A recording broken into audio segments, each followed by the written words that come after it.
लोग कहते हैं कि मंगलवार को नाखून मत काटो, कोई कहता है अशुभ है, कोई कहता है हनुमान जी नाराज हो जाएंगे, कोई कहता है धन चला जाएगा। लेकिन क्या कभी तुमने ये पूछा कि क्या सच में नाखून काटने से भगवान नाराज हो सकते हैं?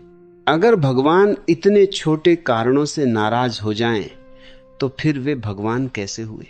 मनुष्य का मन डर पैदा करता है, डर से नियम बनते हैं और नियम धीरे धीरे धर्म का रूप ले लेते हैं।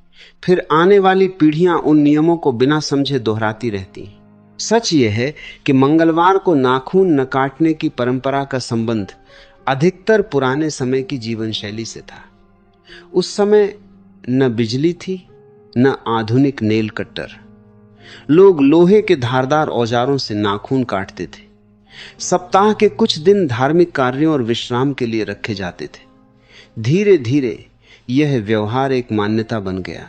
लेकिन धर्म का अर्थ परंपरा नहीं है, धर्म का अर्थ है जागरूकता। यदि तुम जागरूक होकर नाखून काटते हो तो कोई पाप नहीं। यदि तुम अचेत होकर किसी को चोट पहुंचा देते हो तो वही अधर्म है। हनुमान का अर्थ केवल एक देवता नहीं है। हनुमान ऊर्जा है, समर्पण है, अहंकार का अंत है। वे ये नहीं देखते कि तुमने मंगलवार को नाखून काटे या नहीं, वे ये देखते हैं कि तुम्हारे भीतर कितना सत्य है। लोग बाहर के नाखून काटने से डरते हैं, लेकिन भीतर जो क्रोध, ईर्ष्या, लोभ और अहंकार के नाखून बढ़ते जा रहे हैं, उन्हें काटने की कोई चिंता नहीं करते। और यही सबसे बड़ा दुख है।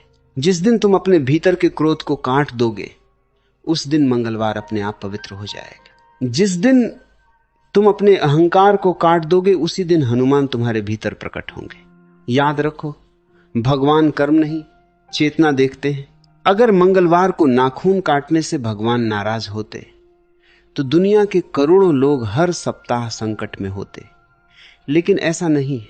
जो मन डर में जीता है वह हर बात में अशुभ खोज लेता है। जो मन प्रेम में जीता है उसके लिए हर दिन शुभ है। इसका अर्थ यह नहीं कि परंपराओं का अपमान करो। यदि घर में यह नियम है तो परिवार की भावना का सम्मान करो। सम्मान प्रेम है, अंधविश्वास नहीं। लेकिन अपने भीतर यह स्पष्ट रखो कि ईश्वर तुम्हें तुम्हारे नाखूनों से नहीं, तुम्हारी चेतना से पहचानते हैं। इसलिए अगली बार जब कोई कहे कि मंगलवार को नाखून मत काटो, तो पहले यह पूछना, क्या मैं डर से रुक रहा हूं या प्रेम से? यदि उत्तर डर है तो जाग जाओ। यदि उत्तर प्रेम और परिवार के सम्मान का है तो उसमें भी सुंदरता है। धर्म का उद्देश्य भय पैदा करना नहीं, बल्कि भय से मुक्त करना है। लेकिन मैं तुमसे कहता हूं, यदि वास्तव में मंगलवार का कोई रहस्य है तो वह नाखूनों में नहीं, तुम्हारे भीतर छिपा है। हर प्रतीक का एक बाहरी अर्थ होता है और एक भीतरी अर्थ।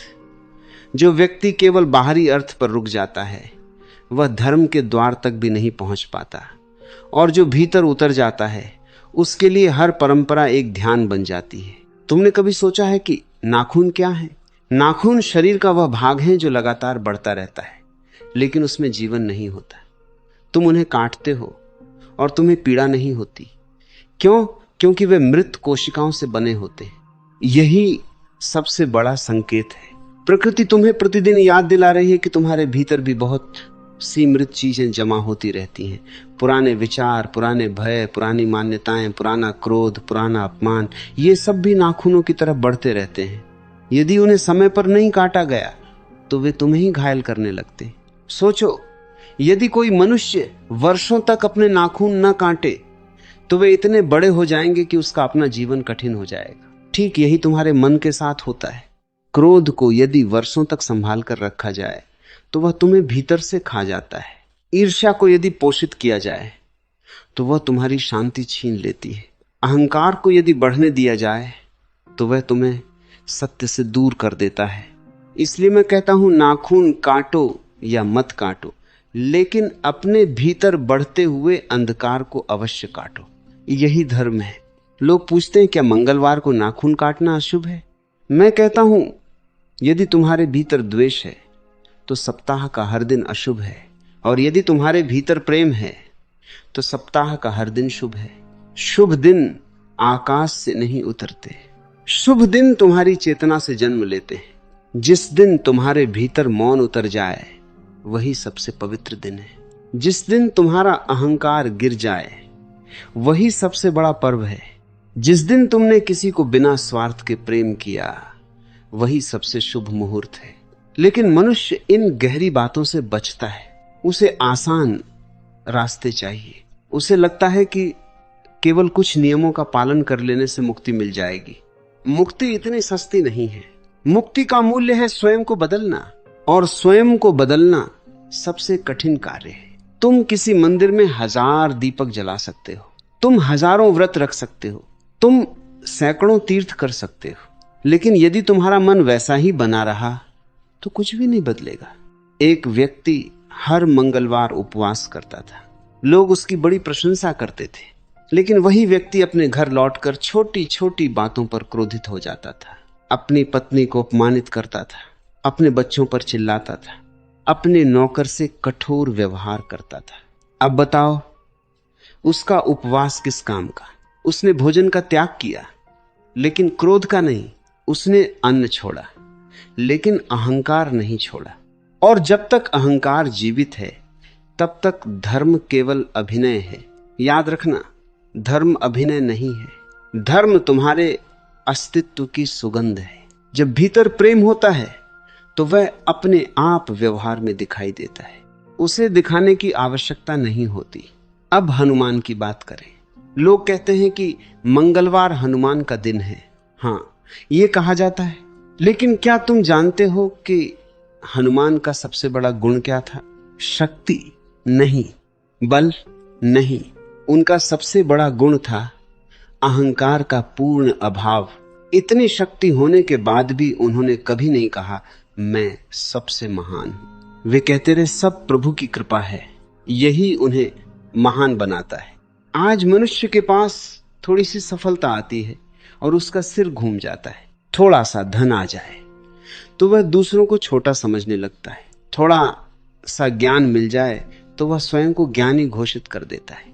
यही अहंकार है, और जहां अहंकार है वहां हनुमान नहीं हो सकते।